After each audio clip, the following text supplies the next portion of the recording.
बात करते हैं राहुल गांधी के 7 समंदर पार दिए गए बयान की। राहुल गांधी के बयान से देश में घमासान मच गया और अब ये घमासान थमने का नाम नहीं ले रहा है।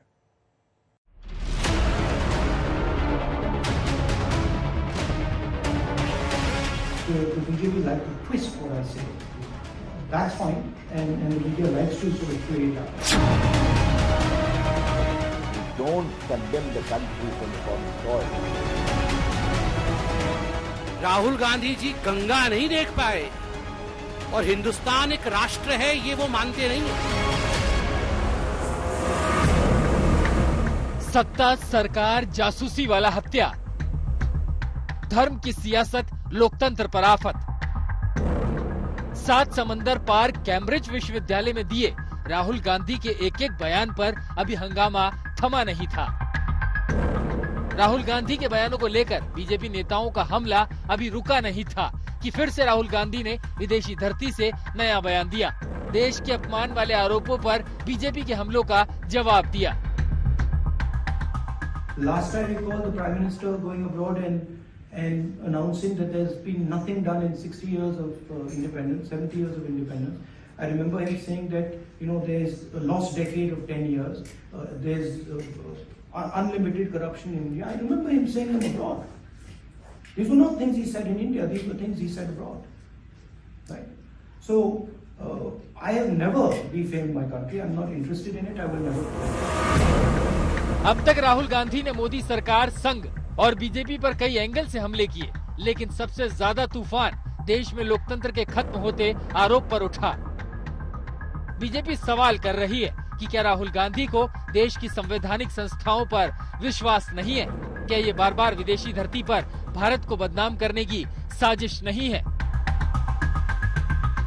देश जाकर भारत का अपमान करें, सामान्यतः ये राजनीतिक शिष्टाचार नहीं है। You don't condemn the country from a foreign soil. Rahul Gandhi जब जब जाते हैं तो यही करते हैं और चीन को सद्भावना का प्रतीक बताते हैं। पेगासस फोन में नहीं है, राहुल गांधी के दिमाग में है। कांग्रेस के डीएनए में घुस गया पेगासस। मुझे तरस आता है इनकी बुद्धि पर। ये विदेश की धरती पे जाके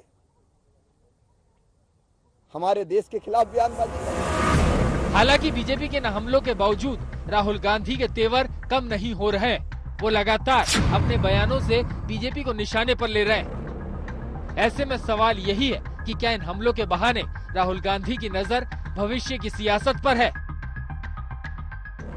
Are you saying that the Supreme Court judgment against Prime Minister Modi was actually wrong, and are you raising a question mark to it? The point I'm making about the BBC was that anybody who supports the Prime Minister blindly is supported, and anybody who raises questions on the Prime Minister, on the government, is attacked, and that's what happened with the BBC.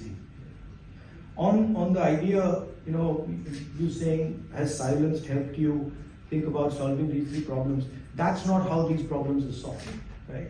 In large systems, in large countries, problems are solved by working with people. And this idea that one person solves all these problems is not, let's say, it's not very profound. It's superficial. These problems require conversations, and they require conversations with stakeholders. If you're talking about small and medium businesses, they require large-scale conversations. They require responsive government, a government that listens. Will you be the next Prime Minister candidate? That's not even up for discussion. That's a distraction, and I don't want to get into it.